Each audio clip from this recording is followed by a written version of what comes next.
Desa Tempur yang terletak di Kecamatan Keleng, Kabupaten Jepara, Jawa Tengah kini mulai menarik perhatian publik sebagai salah satu destinasi wisata alam dan budaya yang menawan. Terletak di lereng Pegunungan Muria, desa ini menawarkan keindahan alam, kearifan lokal, dan kehidupan masyarakat yang masih lestari dengan tradisi.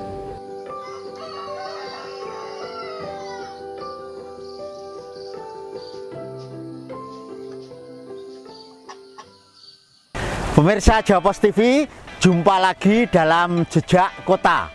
Kali ini pemirsa saya ajak jalan-jalan ke Desa Tempur, Kecamatan Keleng, Kabupaten Jepara.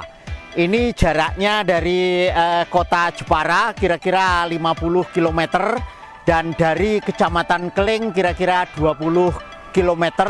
Jalannya agak menanjak, kemudian nanti turun karena Keleng ini kayak di lembah gitu.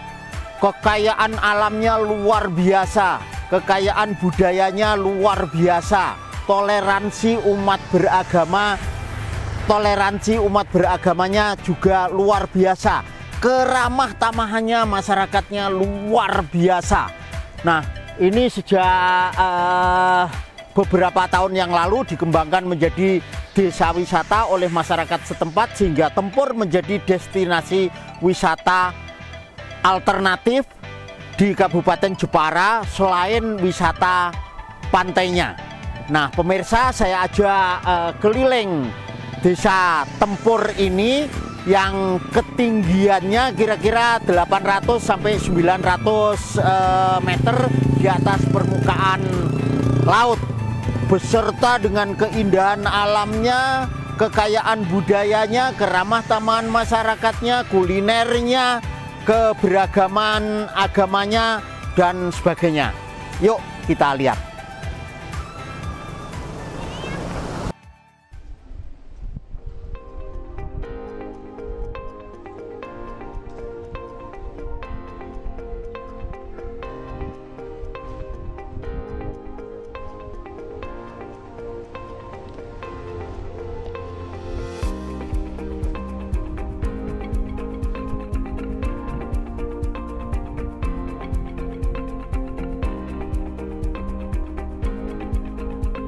Desa yang berada di ketinggian sekitar 800 meter di atas permukaan laut ini dikelilingi perbukitan hijau dan persawahan bertingkat yang menghampar luas.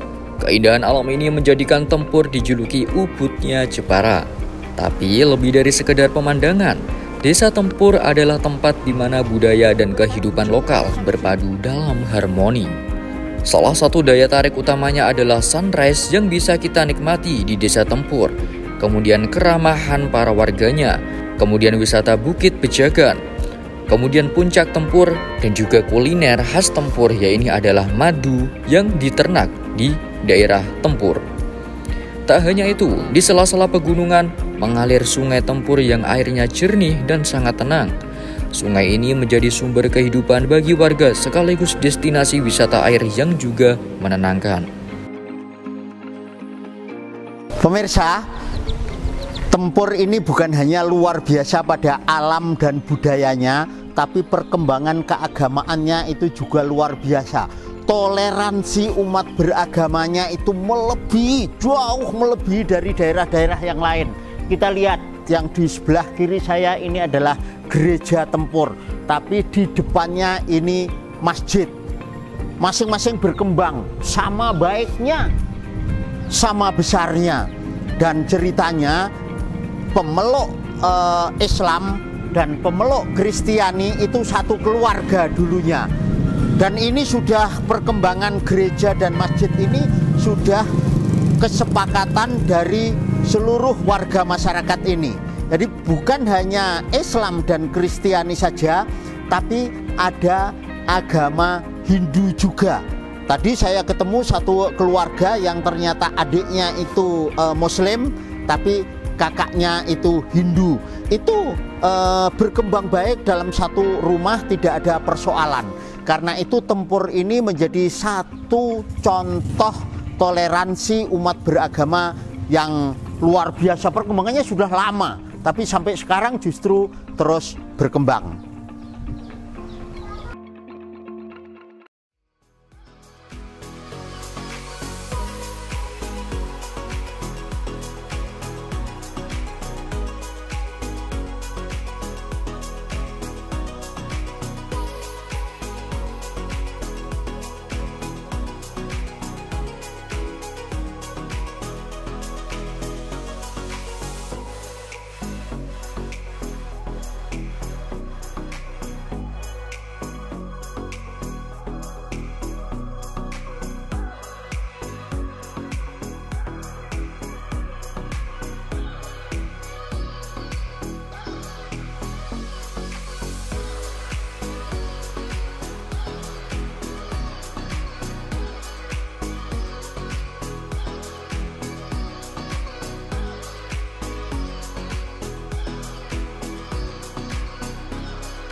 Pemirsa Jawa Pos TV, akhirnya saya sampai di Bukit Bejagan juga, salah satu spot di Desa Tempur, Kabupaten Jepara ini.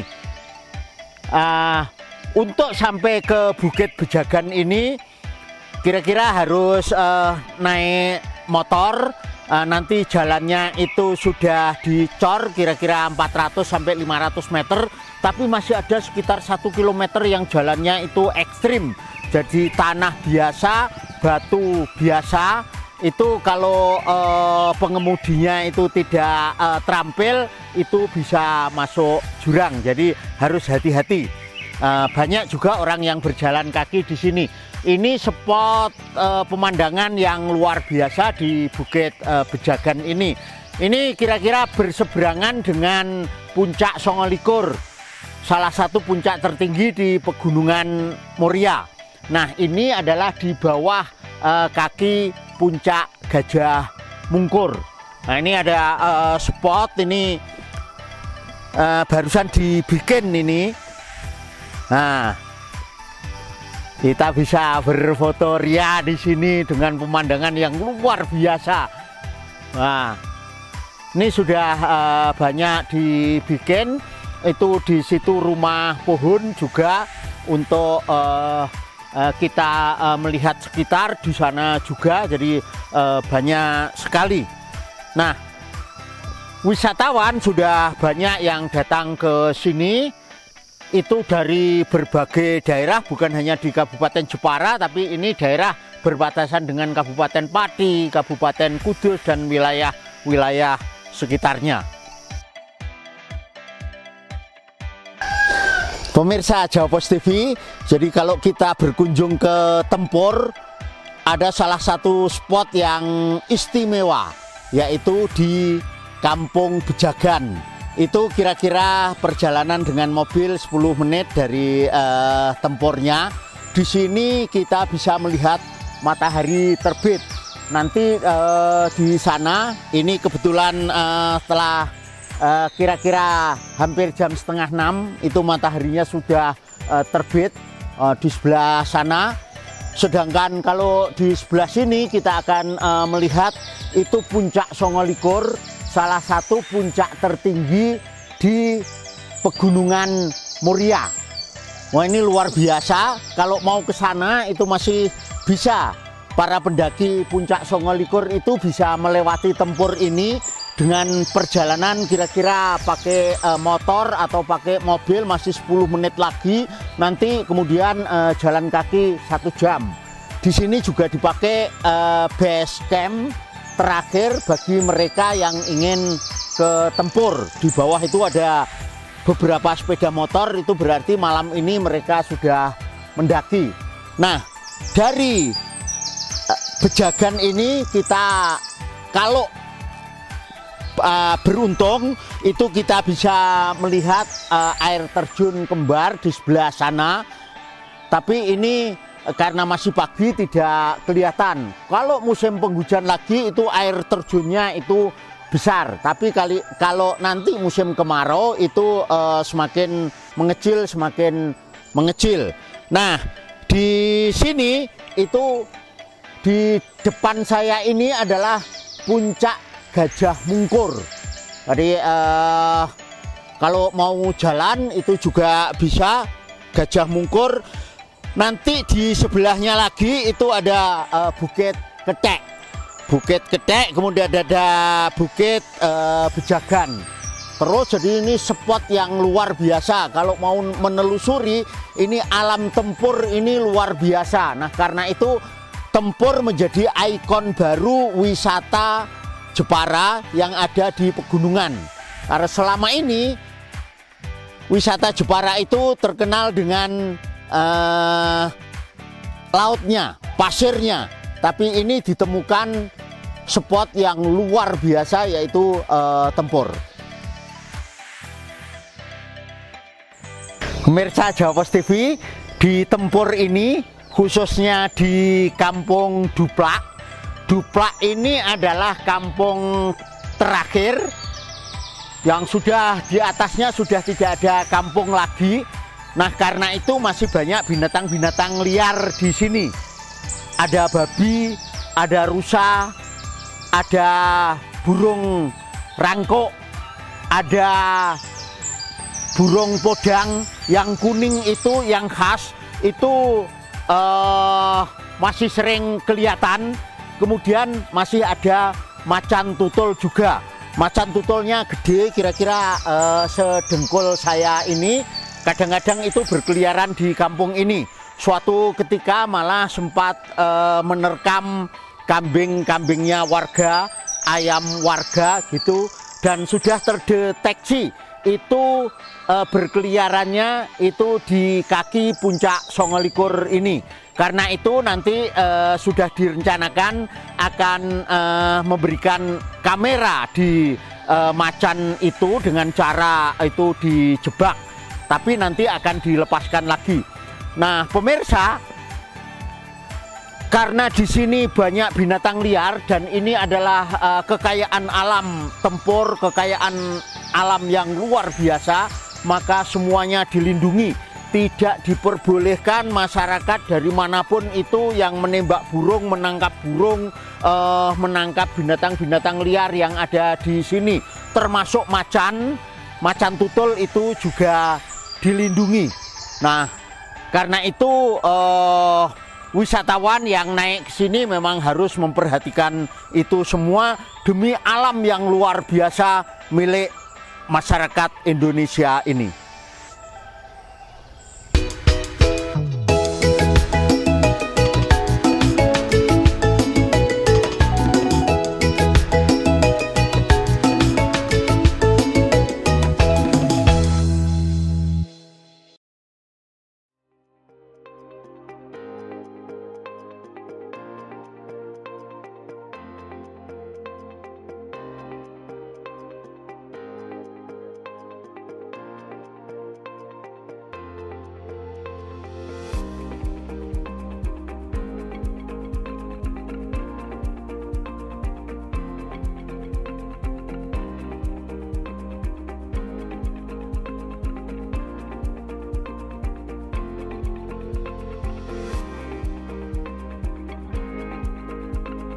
Sebelum bertolak ke Jepara, rekan-rekan berapa rombongan dan melewati kota-kota mana saja, Bapak?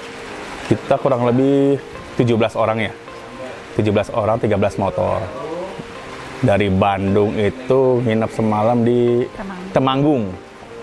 Bermalam dulu karena kan dari Bandung ke sini itu jauh jaraknya. Ya jadi terpaksa bermalam dulu di Temanggung semalam.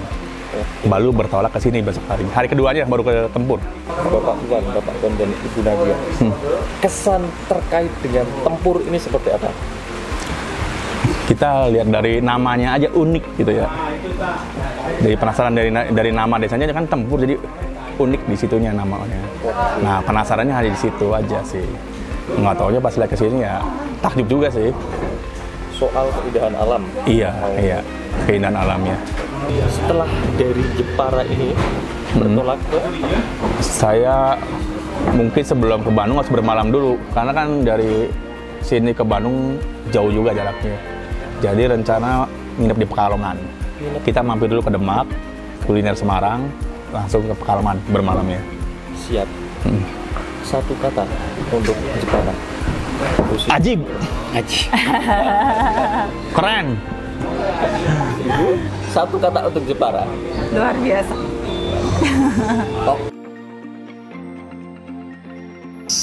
Pemirsa, kalau kita ke Tempur itu tidak lengkap kalau kita tidak ngopi di Tempur. Nah ini saya ngopi di Duplak, tepatnya di Bukit Bejagan. Ini adalah destinasi wisata. Duplak itu kampung tertinggi di Pegunungan Moria.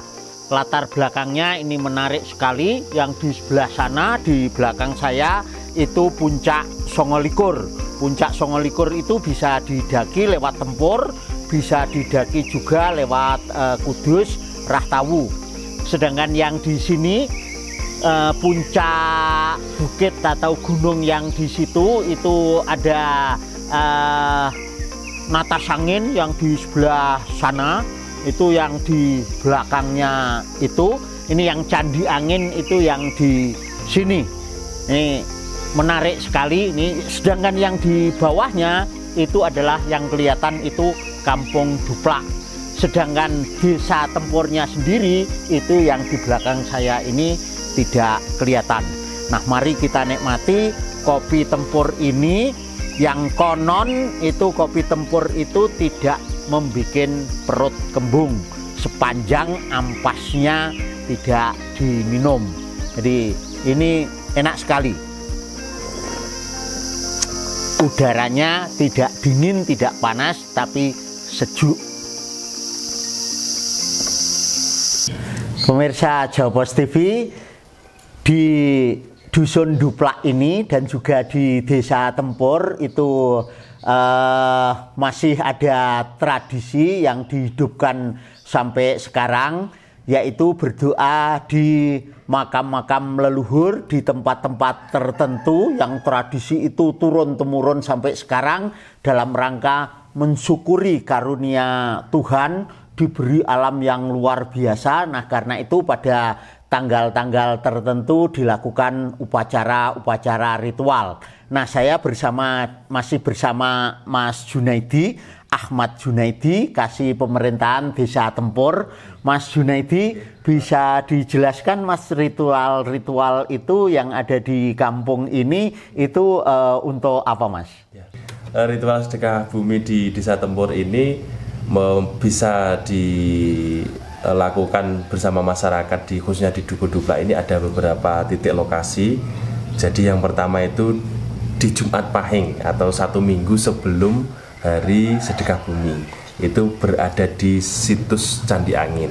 Jadi seluruh masyarakat Duku Duplak khususnya bersama tokoh-tokoh masyarakat kita melakukan doa bersama di situ dalam rangka kita mensyukuri ya, dan kita mensyukuri untuk yang selama ini bumi yang selama ini kita injak, yang kita gunakan untuk segala aktivitas apapun, yang mengawali dulu adalah para leluhur kita, sehingga rasa syukur kita doa bersama di tempat leluhur. Jadi apa itu namanya, kita lakukan doa bersama di situ sebagai rasa syukur kita, wujud kita untuk bersyukur dan kita mendoakan para leluhur mereka kita di sini. Selain di Candi Angin, kemudian selain di Candi Angin, nanti di Jumat Waginya ya, itu ada di Punden Mbah Dono sama Punden Mbah Robyong. Itu bibit awal kita pepunden di sini. Jadi ada 2 punden itu. Ya. Kalau yang lain-lain di mana lagi, Mas? Di bawah di Tempurnya? Kalau di Tempur itu Jumat Pahing atau di 1 minggu sebelum sedekah bumi itu ada di Punden Mbah Romban, itu ada di Punden Mbah Kamunoyoso, ada di Punden Mbah Jenggot. Itu ada ritual khusus yang memang di Punden Mbah Romban itu menyembelih Kambing. Kayak seperti ini di rumahnya Mas Junaidi juga disediakan hidangan-hidangan untuk para tamu.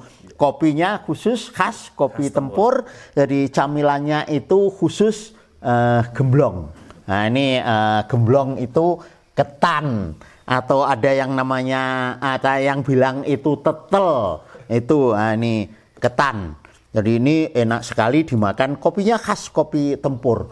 Ini kopi tempur ini luar biasa, kalau yang masih asli itu 1 kilo bisa 100.000 rupiah. Itu. Nah itu tentu biji, itu masih biji, tentu biji yang pilihan, yang merah itu 100.000 rupiah. Kalau yang acak masih ada hijaunya dan lain sebagainya itu kira-kira 75.000 sampai 90.000 rupiah. Nah ini saya nikmati. Jadi pemirsa, kalau ke Tempur jangan melewatkan menikmati kopi Tempur, makan gemblong.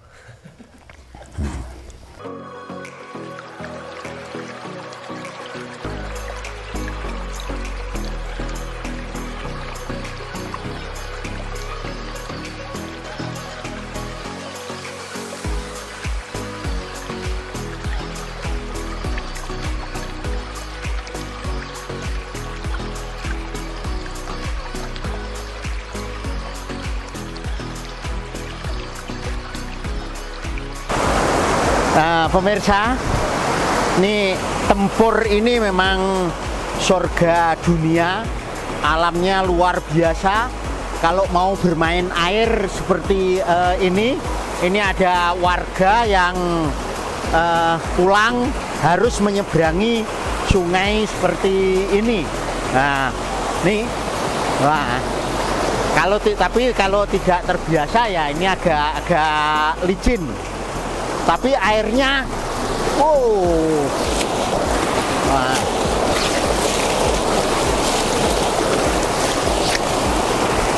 Seger sekali.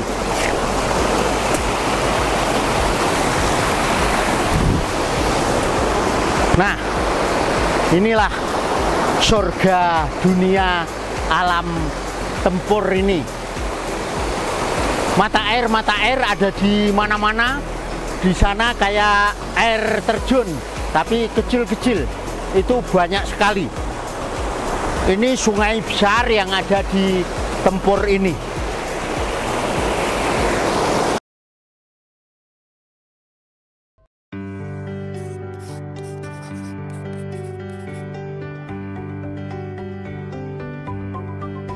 Setiap hari saat kabut masih menyelimuti lembah, para petani desa Tempur sudah memulai aktivitas mereka. Sawah terasering yang menghiasi lereng gunung menjadi ladang utama penghidupan. Disinilah mereka menanam padi, jagung hingga kopi menggunakan metode tanam tradisional yang sangat ramah lingkungan. Dengan alat sederhana dan semangat gotong royong, para petani bekerja tanpa lelah. Suasana penuh canda tawa menyertai setiap langkah mereka, menciptakan harmoni antara manusia, tanah, dan juga waktu.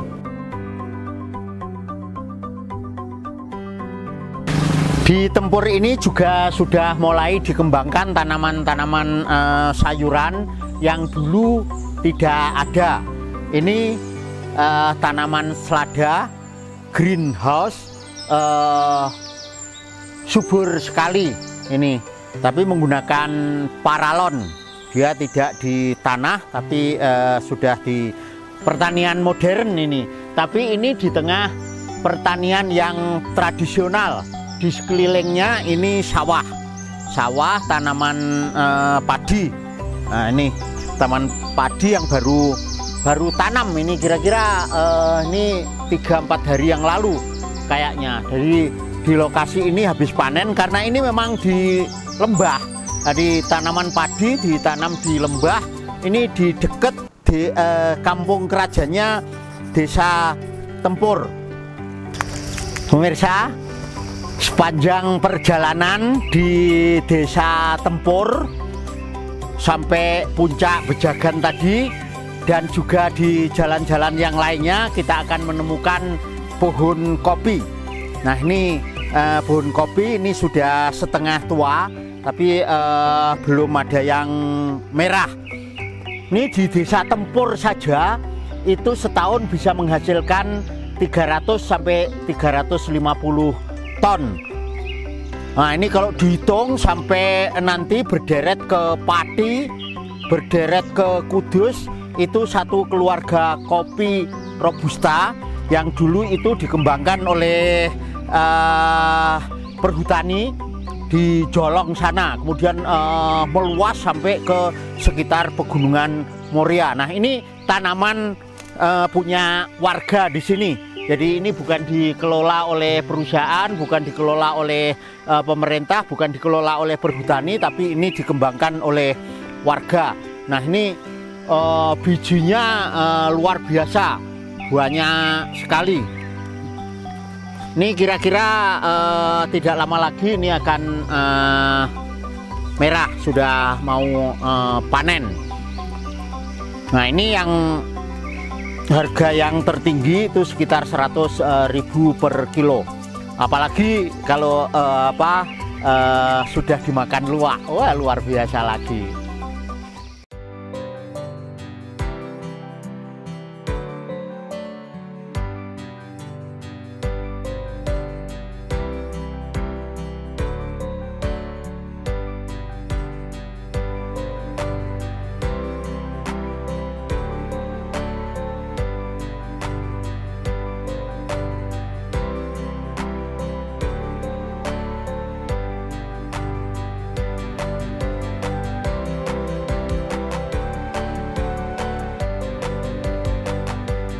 Pemirsa, salah satu kekayaan alam Tempur yang luar biasa itu adalah lebah.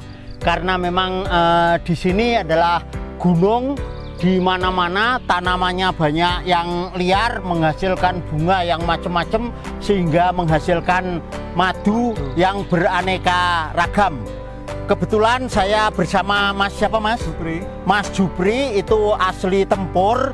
Salah satu dari 3 orang yang membudidayakan lebah di sini. Itu Mas bisa menghasilkan berapa dalam satu hari atau dalam satu bulan Mas? Dalam satu bulan itu biasanya menghasilkan 50 kilo Pak. 50 kilo? Iya. 50 kilo itu 50 liter. 50 liter ya? 50 liter ya. Itu ada yang betul-betul liar atau tidak Mas? Ya betul liar Pak, seperti yang di sini itu Pak. Ya. Enggak saya kasih pakan, enggak ya seperti multifera, enggak. Cuma ini kan madu Apis cerana, bukan Apis mellifera. Ya. Jadi ini lebahnya betul-betul liar di mana-mana, tidak dikasih makan, ngambil makanan. Cuman dia dikandangkan di kotak-kotak yang ada ini. Punya berapa kotak Mas? 50 lebih Pak. 50 lebih ya. Itu satu kotaknya itu bisa menghasilkan berapa liter? 5 liter sampai 8 Pak. 5 sampai 8 liter ya. Nah kalau itu tinggal pengambilannya, kalau pengambilannya 1 bulan minimal dapat 5 liter. Kalau lebih dari 1 bulan, 3 bulan atau 4 bulan mungkin bisa 15 liter Pak. Ada yang sampai 1 tahun barusan diambil. Ya, menghasilkan 15 liter pernah. Tapi ada madu yang betul-betul liar tanpa budidayakan. Itu pernah ngambil yang begitu apa enggak? Pernah. Itu di mana? Di pohon-pohon atau di samping-samping kotak budidaya saya ini Pak. Nempel di mana Kak? Di batuan. Di batuan ya? Batuan terjal semua yang di sini. Mas, itu ada apa itu madu yang berjenis-jenis. Ada madu yang biasa coklat, ada yang hitam, kemudian ada yang kuning gitu. Itu kayak apa itu bedanya? Bedanya dari serbuk bunganya Pak. Dia makan lebahnya, makan bunganya itu bedanya. Kalau bunganya itu makannya bunganya kaliandra, madunya kuning. Kalau makannya bunga yang campur kayak di sini, ini multiflora Pak. Nanti. Ini campur-campur ya? Hitaman. Bukan kalau yang hitam pekat. Ya. Biasanya itu yang nggak diambil 1 tahun. Bunganya bisa hitam pekat nanti. Pekat ya? Pekat. mana yang paling baik dari sisi kualitasnya? Dari sisi kualitas, rekomendasi dari saya mending yang madu Kaliandra tadi. Kaliandra. Untuk bagi perempuan, anak-anak suka dengan rasanya, Pak. Oh, rasanya enak, tapi harganya juga mahal ya, Mas ya. Itu kalau 1 liter itu bisa mencapai 280 kalau 280 ya. 280. Jadi madu hitam berapa? Madu hitam kalau saya jual juga segitu dari harga grosir itu, Pak. Harga grosir ya. Jadi kalau pemirsa beli di mana warung-warung kopi, kafe-kafe, rumah makan yang ada di sini memang banyak jual madu liar, tapi agak itu lah, Pak, kalau di toko. Ya, tapi itu sudah lebih mahal. Oke, terima kasih ya, Mas ya. Nah, inilah Desa Tempur, Kecamatan Keling, Kabupaten Jepara itu yang belakangan menjadi destinasi wisata favorit masyarakat. Ini memanjang, di sana itu Tempur, kemudian yang di sebelah sini Kadalan, yang di sini paling dekat ini Kemiren, yang di sana kelihatan lamat-lamat itu tidak terlalu jelas, itu Dukuh Duplak. Duplak itu yang paling pegunungan Muria. Tapi ini untuk mencapai tempat saya berdiri ini, uji nyalinya luar biasa. Jalannya cuman segini ini, dan itu harus pakai motor khusus. Kalau warga sini sih sudah biasa. Ini namanya jalur ngarit. Jadi ngambil rumput dari atas bukit ini ke bawah. Orang sini berboncengan 3 sepeda motor itu sudah biasa sampai sini. Tapi saya tidak merekomendasikan wisatawan naik ke sini tanpa didampingi oleh ahlinya, karena ini sangat berbahaya. Tapi kalau memang bisa, itu wah, ini luar biasa. Selain pesona alam, Desa Tempur juga kaya akan nilai budaya. Masyarakat masih menjaga tradisi sedekah bumi, serta memiliki sistem pertanian yang ramah lingkungan. Menurut Kepala Desa Tempur Bapak Mariono, warga desa secara aktif mengembangkan wisata berbasis masyarakat, homestay, dan paket wisata edukasi pertanian mulai ditawarkan kepada para pengunjung. Tak hanya itu, masyarakat mulai mengembangkan wisata berbasis budaya. Pengunjung bisa menginap di rumah warga atau homestay yang sudah disediakan untuk para pengunjung. Mengikuti proses tanam dan panen, belajar membuat kopi khas Tempur, hingga menyaksikan pertunjukan wayang dan musik gamelan yang digelar secara swadaya. Nah teman-teman, dari artikel jurnal yang pernah saya baca, Desa Tempur ini dulunya adalah Gunung Muria yang merupakan satu kesatuan, dan akhirnya di zaman purba dahulu ini mengalami letusan dan akhirnya menyebabkan kawah besar ini akhirnya dijadikan sebagai tempat bermukim masyarakat di zaman dahulu, dan akhirnya digunakan bermukim hingga zaman sekarang. Nah, jadi ini deretan pegunungan Muria, dan ini adalah kawah bekas letusan Gunung Muria di zaman dahulu. Dan di sana ini puncak tertinggi dari pegunungan Muria yang diberi nama Puncak Songolikur. Jadi Puncak Songolikur bisa diakses dari Desa Tempur Jepara ya pemirsa.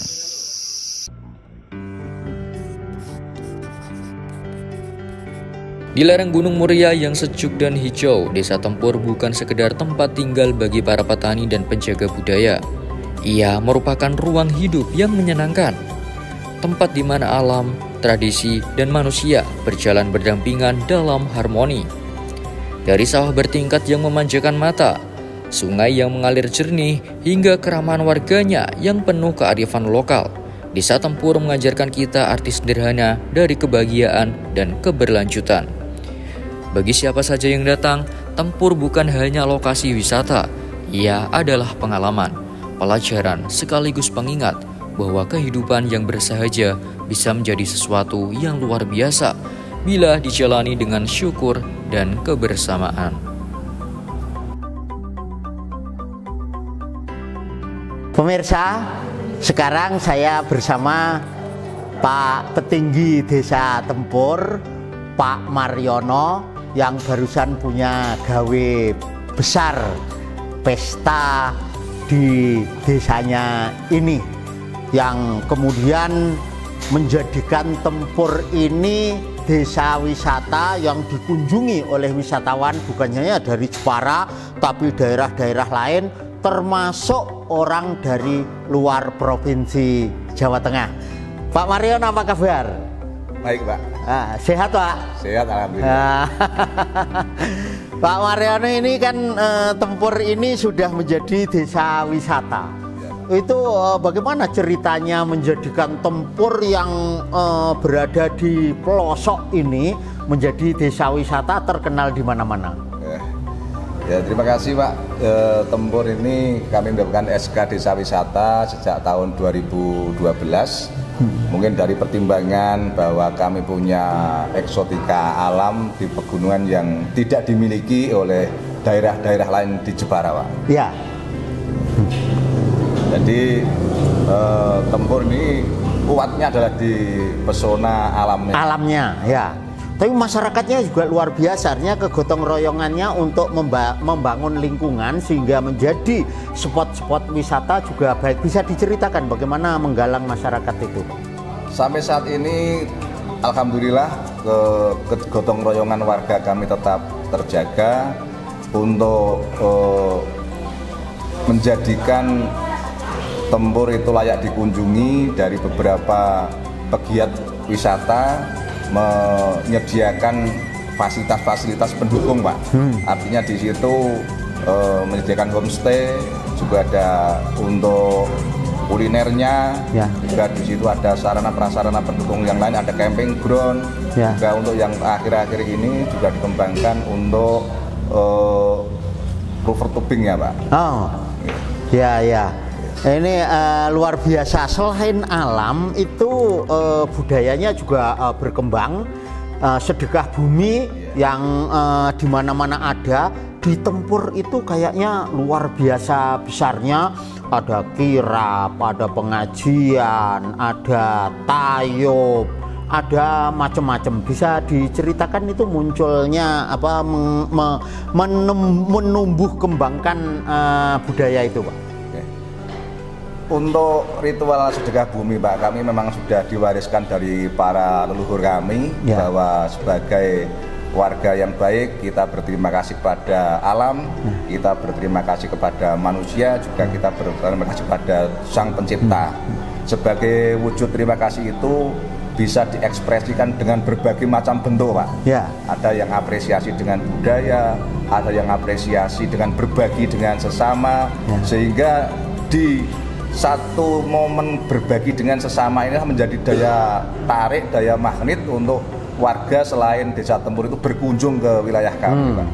Seberapa besar, Pak, pengaruh kunjungan wisatawan dari berbagai daerah itu terhadap masyarakat sendiri, terhadap perkembangan desa, terhadap kesejahteraan masyarakat desa?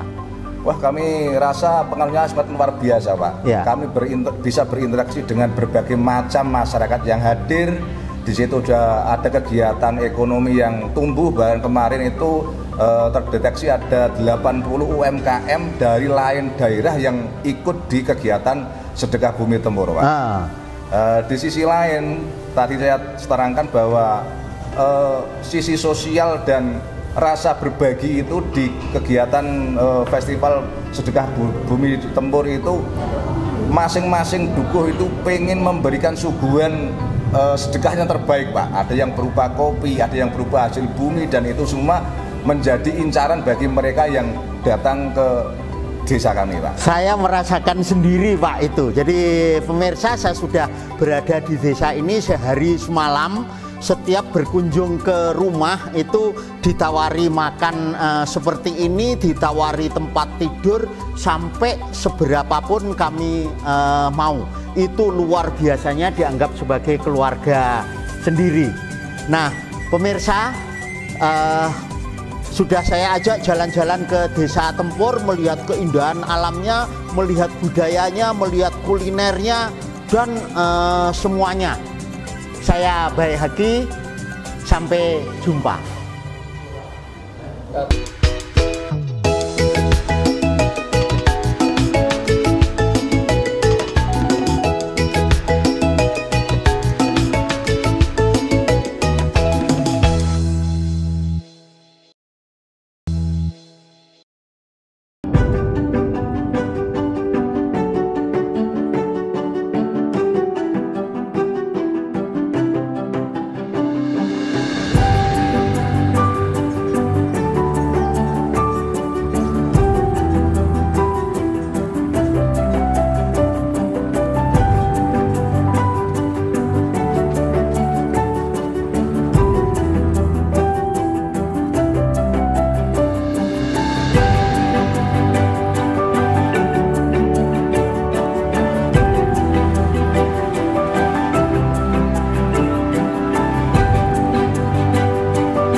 Pemirsa Jawa Pos TV, setelah kita mencoba kuliner spikuk yang sangat legendaris itu, sekarang kita akan mencoba satu kuliner lagi khas Kabupaten Kudus yang juga sangat legendaris.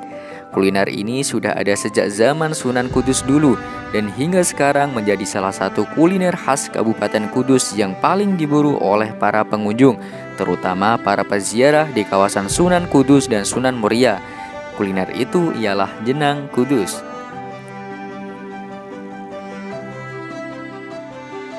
Jenang Kudus banyak dijumpai di tempat-tempat wisata, khususnya di kawasan Menara dan Makam Sunan Kudus, serta di kawasan Makam Sunan Muria. Namun, kalian tahu gak sih jenang Kudus itu dibuat dari apa? Yuk lihat liputan selengkapnya. Asal-usul jenang Kudus erat kaitannya dengan Sunan Kudus. Salah satu versi menceritakan, lahirnya jenang Kudus bermula ketika ada anak kecil yang hanyut karena main di Sungai Gelis, Desa Kaliputuh, Kabupaten Kudus. Oleh warga saat itu, sang anak dikira sudah meninggal. Namun, Syekh Jangkung, salah satu murid Sunan Kudus, memerintahkan agar ibu-ibu membuatkan jenang bubur gamping dan disuapkan ke sang anak. Ternyata sang anak terbangun. Karena hal itulah Sunan Kudus pun berucap bahwa suatu ketika jenang menjadi sumber kehidupan warga Desa Kaliputuh. Nah, hingga sekarang Desa Kaliputuh pun menjadi desa produsen jenang Kudus terbesar. Tak sedikit masyarakat Desa Kaliputuh yang menggantungkan hidupnya dari produksi jenang.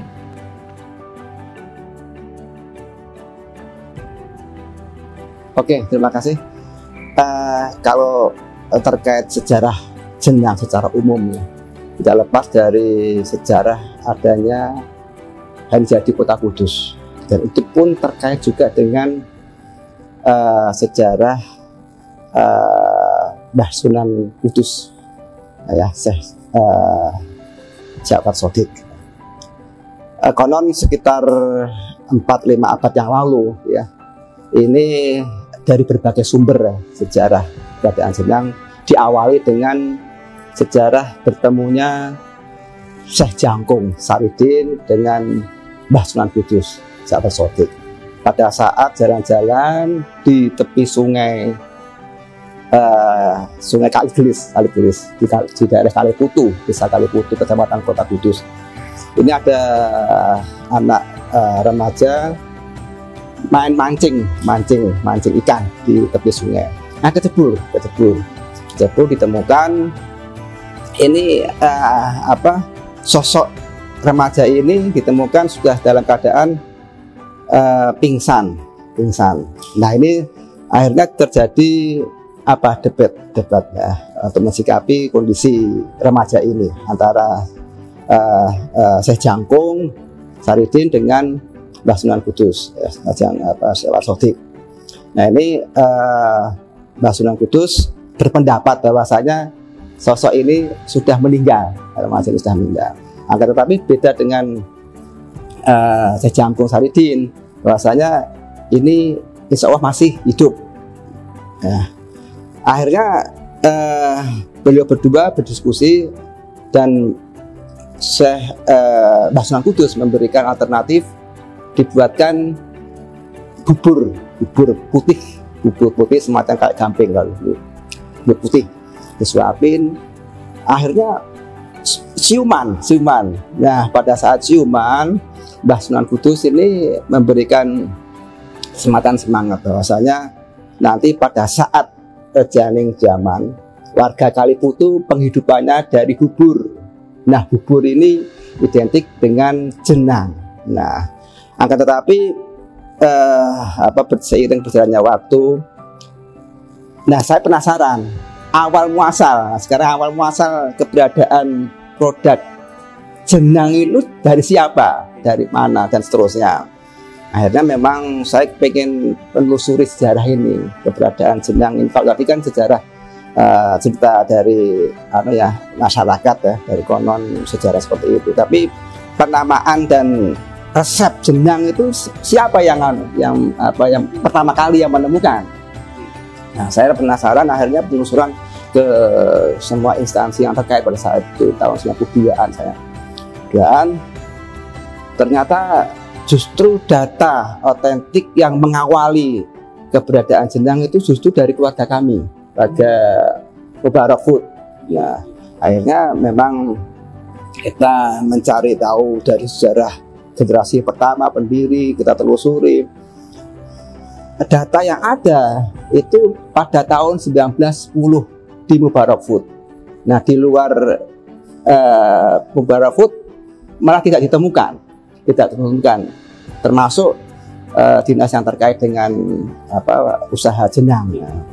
Akhirnya memang kami berpendapat bahwasanya awal mula keberadaan industri jenang ini dari kami, dari Mubarak Food, keluarga Mubarak Food, yang kebetulan juga ini simbah putri nenek kami itu dari desa Kaliputu. Nah, seperti yang sampaikan Pak Ja'far Shodiq, bahwasanya nanti pada saat jaya-jayanya warga Kaliputu itu dari industri atau usaha jenang Kudus. Nah, ini nyambung. Nah, pada saat ini itu juga memang warga desa Kaliputu itu mayoritas usahanya jenang Kudus sampai dengan saat ini. Ya, padahal sudah sekian puluh tahun. Saat itu memang warga itu membuat jenang untuk bisnis atau tradisi tertentu yang mereka di waktu tertentu itu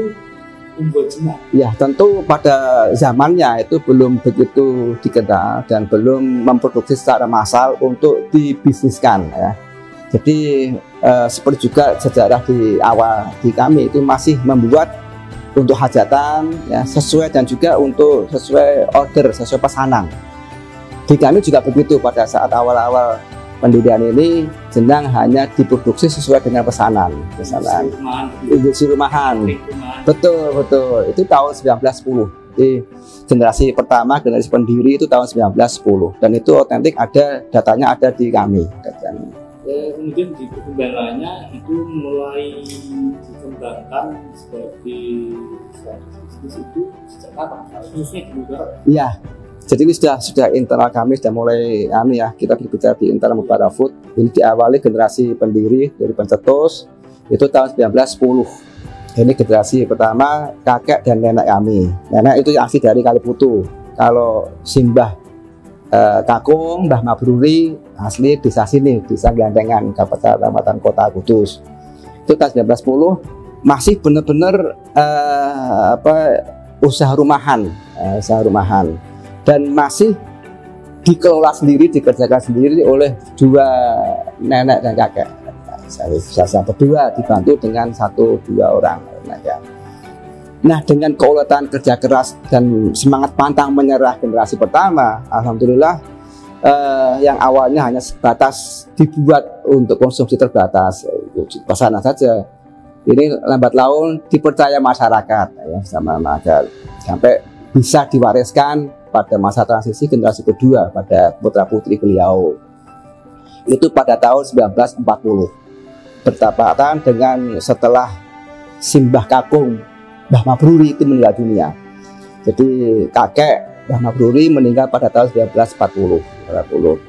Nah, yang mendasari semangat usaha generasi pertama itu adalah sebagai pengusaha, struggle, pantang menyerah, semangat pantang menyerah, kegigihan luar biasa, sekaligus dilandasi dengan semangat spiritualitas. Nah, ini yang label yang kami sematkan pada generasi pertama. Itu sangat luar biasa pada kondisi pada saat itu negara belum merdeka, masih masa penjajahan, bisa berusaha dengan segala keterbatasannya, termasuk bahan bakunya itu dibatasi pada saat zaman penjajahan.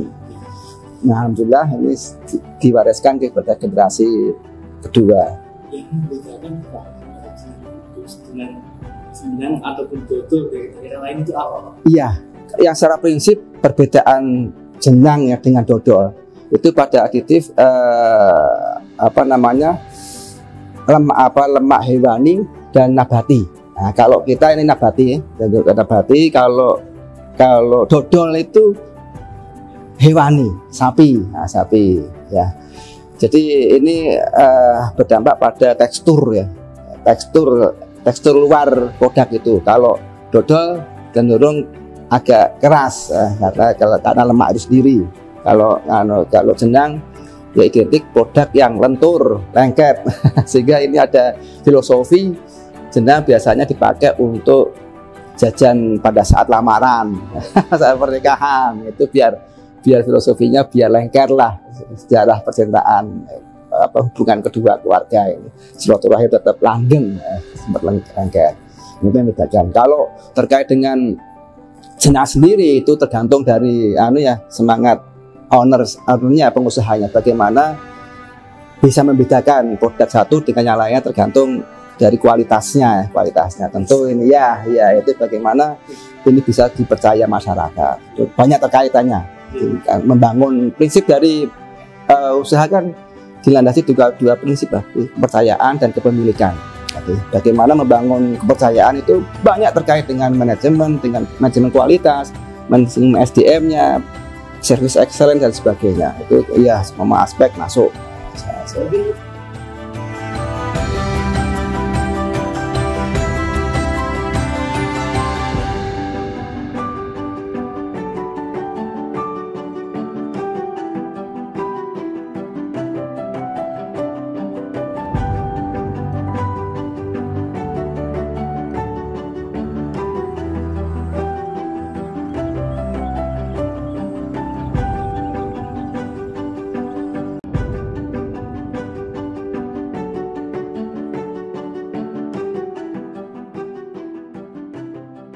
Awalnya jenang diproduksi secara manual dengan tangan manusia. Dahulu jenang pun hanya dibuat ketika ada pesanan. Namun seiring banyaknya permintaan, jenang kemudian diproduksi secara massal. Proses produksinya pun secara bertahap mengalami inovasi dan perkembangan seiring dengan perkembangan zaman dan teknologi. Saat ini, rata-rata produksi jenang sudah menggunakan mesin. Tenaga manusia yang dahulu digunakan untuk mengaduk adonan kini digantikan dengan mesin. Proses mengaduk adonan menggunakan mesin membutuhkan waktu kurang lebih 1 jam dengan volume 40 kg adonan. Adonan jenang sendiri terbuat dari tepung ketan, kelapa, gula pasir, dan gula merah. Adonan itu kemudian dimasukkan ke dalam wajan besar dan diaduk oleh mesin.